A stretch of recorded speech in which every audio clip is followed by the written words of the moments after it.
Hey you witches, it's Taya, and today I'm here with a Folklore Friday. We are a day late, I know it's Saturday, but we had some stuff come up yesterday and I wasn't able to film. So I'm filming today on Saturday, and we're going to do Folklore Friday.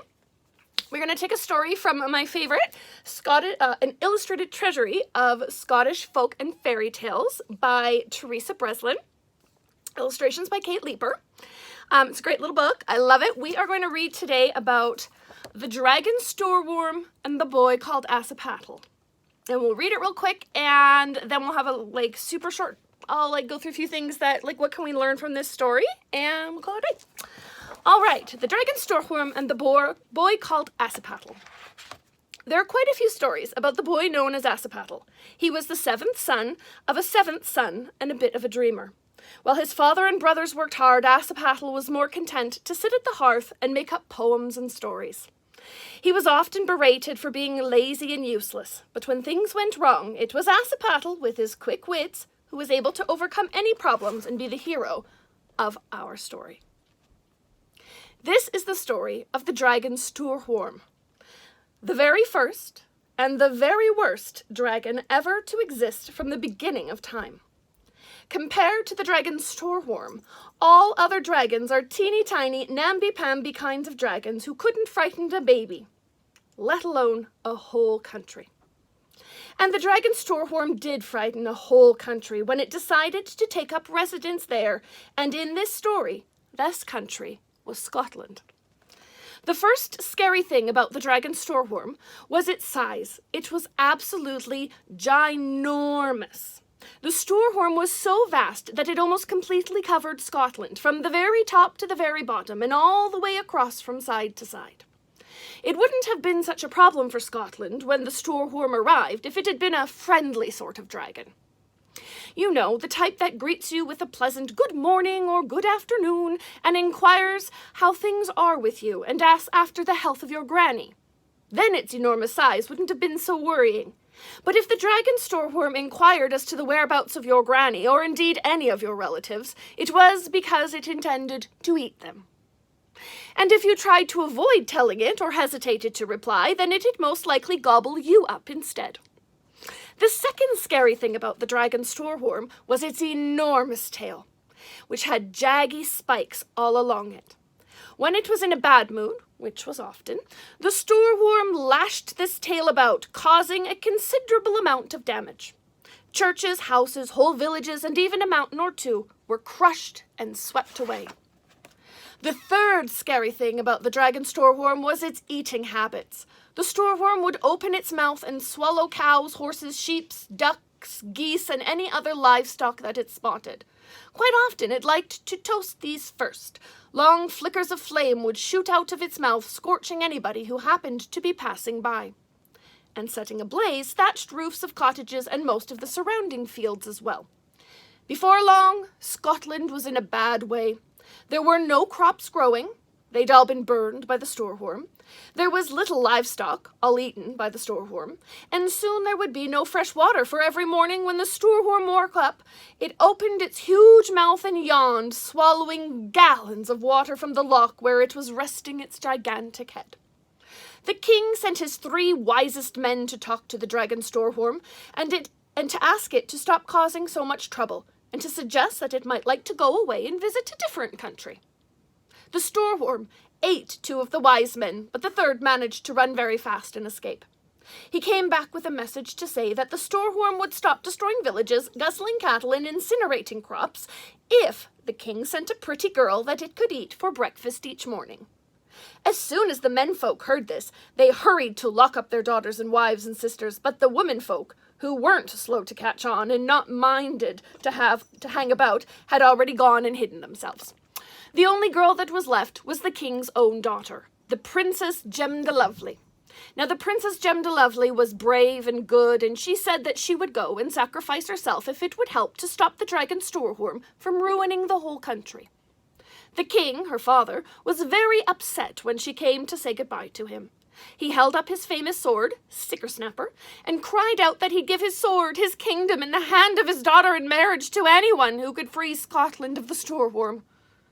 To which the Princess Gemdelovely replied that her father could do what he liked with his kingdom and his sword, but as far as she was concerned, her hands belonged to her, and she would marry whom she pleased. And she went to sit in the tower of the castle to wait and see who would turn up to slay the Stoorworm. Many warriors from here and there, and this land and that, came riding up to the castle in the hope of gaining a kingdom, a sword, and a princess to marry. Princess Gemdelovely, who always secretly listened when her father was negotiating terms, noted that these men listed the rewards for their work in that order: the kingdom, the sword, the princess. She was always last, and frequently they didn't even ask her name. From her seat in the tower, Princess Gemdelovely inspected the knights, nobles, and commoners as they rode out in turn each morning to do battle with the dragon Stoorworm. They never came back, and no trace of them was ever found. Well, perhaps just an occasional stirrup or a plume feather from a knight's helmet, things that got stuck in the throat of the dragon Stoorworm and were spat out on the side of the loch. Although the Princess Gemdelovely was sad that the warriors perished, none of them had touched her heart. Until one day, a boy called Assipattle wandered along the road.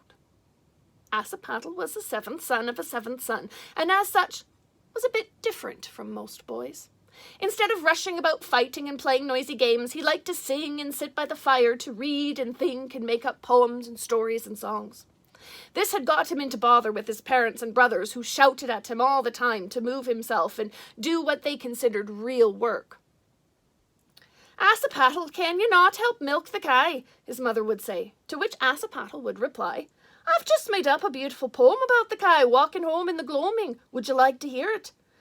"Assipattle, can you not help plough the fields?" his father would ask, to which Assipattle would reply, "There's a song I've written about a ploughman and his horse. Would you like me to sing it to you?" "Assipattle, come and help us plant the crops, or we will beat your bones," his older brother shouted at him, to which Assipattle was about to reply, saying, "I know a story about sowing and reaping. Would you like me to tell it to you?" But looking at the faces of his brothers, he realized that they would indeed beat his bones. So Assipattle jumped up from the hearth and went off to find his fortune. And so early on a fine morning, Assipattle arrived, singing, on the road to the castle. From her tower, the Princess Gemdelovely looked down and thought, "Oh, this one looks interesting." And Assipattle glanced up, and he caught sight of the Princess Gemdelovely, and he thought, "Aha." When Assipattle knocked on the castle door, he was taken at once to the king. Now the king was in a desperate state. It was nearly breakfast time, and no more volunteers had arrived to try to slay the Stoorworm. The king was beginning to think that he might have to strap on his mighty sword, Sicker-Snapper, and go and fight the dragon himself, when a servant announced that someone wanted to speak to him. On seeing Assipattle, the king's heart sank right down into his blue slippers. This here is Assipattle. Doesn't look much of a warrior. And there's the king. The boy was short and slight and covered in a layer of dusty peat ash from sitting at the fireside, and, what's more, had neither horse nor armor nor lance nor mace nor sword. "How will you fight the dragon Stoorworm?" the king asked. "Oh, I didn't stop by to fight the dragon Stoorworm," replied Assipattle. "I was passing on the road and saw a girl in your tower, and I thought her pretty enough. She's an honest look about her, and I wanted to meet her, to talk and share my poems and stories." Princess Gemdelovely, who was secretly listening as usual, didn't know quite how to react to these words. Pretty enough! Pretty enough! She was considered stunningly attractive. Everyone told her so, although it crossed her mind now that she should perhaps check as soon as she'd a chance to find a mirror. That remark annoyed her, but she did like the fact that this boy thought she had an honest look, and even though he wasn't aware she was a princess, he wanted to speak with her and share stories. Before her father could reply, Princess Gemdelovely stepped from behind the curtain and said, "Well, now you've met me, what do you think? Do you still want to talk to me?" "I do indeed," said Assipattle, and he went forward and held out his hand. Princess Gemdelovely saw that Assipattle's hand was smudged with peat ash. Nevertheless, she took it in her own. "Hold on a minute," said the king. "There's the matter of the dragon Stoorworm to be dealt with first." And he explained the situation to Assipattle. "That's a bit inconvenient," said Assipattle, keeping hold of Princess Gemdelovely's hand. "I agree," said Princess Gemdelovely, not letting go of the hand of Assipattle. Would it be best to get rid of the dragon Stoorworm before we sat down to chat? Assipattle suggested. It would be very helpful, said Princess Gemdelovely. Otherwise, I would have to break off our conversation to go and be breakfast for the Stoorworm. The king told Assipattle about the 3 rewards, to which Assipattle replied, I have no wish to be king, for I fear it would get in the way of my storytelling. I have no wish to own your sword, Sickersnapper, for I might be tempted to kill with it, and if I did that, I might also kill my own spirit. Assipattle paused and looked at Princess Gemdelovely and then said, I would like to get to know your daughter, but it's really up to us to decide whether we get married or not. Princess Gemdelovely smiled at Assipattle, and they went off together to make a plan to defeat the dragon Stoorworm. Each morning when the dragon Stoorworm awoke, it would yawn mightily and take in a great drink of water from the loch. That morning, as the water rushed into the Stoorworm's mouth, a tiny boat, holding Assipattle and Princess Gemdelovely, was also swept inside. They rowed as fast as they were able, and their boat was carried past the sharp teeth, over the dreadful tongue, and down the throat of the monster. They hung on as the boat was battered from side to side, until finally, bumping about, they arrived at the Stoorworm's liver. Princess Gemdelovely held the boat steady as Assipattle took a knife and dug a hole in the flesh of the Stoorworm. Then Princess Gemdelovely opened a jar containing a glowing peat that they'd taken from the fire inside the castle. They blew on the peat not once, not twice, but 3 times to make it blaze like a live coal. Then they rammed the peat deep into the liver of the Stoorworm. When they'd done that, Princess Gemdelovely and Assipattle clung together and waited. Very soon, the fire from the peat began to hurt the dragon Stoorworm. As it got hotter and hotter, the Stoorworm started to writhe and moan. The more its liver was burning, the more it howled in torment. It screeched and screamed and screamed and screeched. Groaning in agony, it tried to get rid of the pain in its belly by gagging and spewing. And so the Stoorworm vomited the boat, with Princess Gemdelovely and Assipattle on it, out of its mouth and back into the waters of the loch. As the little boat heaved about, Assipattle stood up.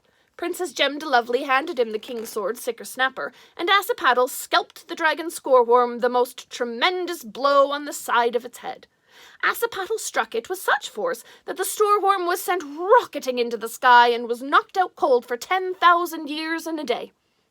Assipattle kissed Princess Gemdelovely 3 times and asked if she'd marry him. The Princess Gemdelovely kissed Assipattle 7 times and decided that she would, and so they lived long and happily together in the land of Scotland. And did the dragon Stoorworm ever return, I hear you ask? Well, Assipattle gave the dragon Stoorworm's head such a clatter with the king's sword that the Stoorworm's tongue and eyes and teeth flew out. The tongue went east and landed between Scotland and Norway, 2 countries which were at that time joined together. It crashed to earth with a thump so hard that Scotland and Norway split apart and so created the North Sea. And Stoorworm's eyes popped out and they went west. Spinning round and round, they plummeted deep into the stretch of water between Jura and Scarba. They continued to spin there to this very day, and that place is known as the Whirlpool of Corvrecken. One by one, the shattered teeth of the Stoorworm splashed down around Scotland and formed isles and islets and skerries. There are many of these, including the beautiful Shetland Islands. The whole of the Stoorworm's body went north, landing with a terrific thud near the top of the world. The sea hissed and boiled for a while, but then the cold Arctic Ocean froze around and over it, and the great lump became the country called Iceland. He lies there still, the dragon Stoorworm, deep below the snow and ice. But every so often, when he is disturbed, he opens his mouth, and a great belch of smoke and fire erupts from the earth, and flames leap high into the sky. Some folk call these volcanoes, but it is really the dragon Stoorworm snoring in his sleep. That is the end of our story. So I love this one. It's got so many wonderful things in it. Really, it's a story. They've obviously updated it, so it's very modern. The Princess Gemdelovely gets to decide whether or not she wants to marry Assipattle. But I just think it's such a lovely story about a boy who isn't, right? He's not a warrior, he's not a fighter, but he's the one that wins the princess's hand at the end of the day by defeating the dragon Stoorworm. I love how with the peat, they blow on it not once, not twice, but 3 times. There's that magical number 3. And all of the different dragon parts become falling down and around Scotland, create all these different environmental features, other countries. And so it's sort of a bit of an origin story as well, right? About how Scotland came to be the way that it was. So again, there's lots of fun things that we can learn from mythology and folklore. And I love children's stories because they're not only fun to read, but they're fun to listen to, and they get you a good gist of what's going on. So thank you so much for hanging out for Folklore Friday. That was The Dragon Stoorworm and a Boy Named Assipattle from an illustrated treasury of Scottish folk and fairy tales. Thanks a lot, guys. We'll see you in the next one.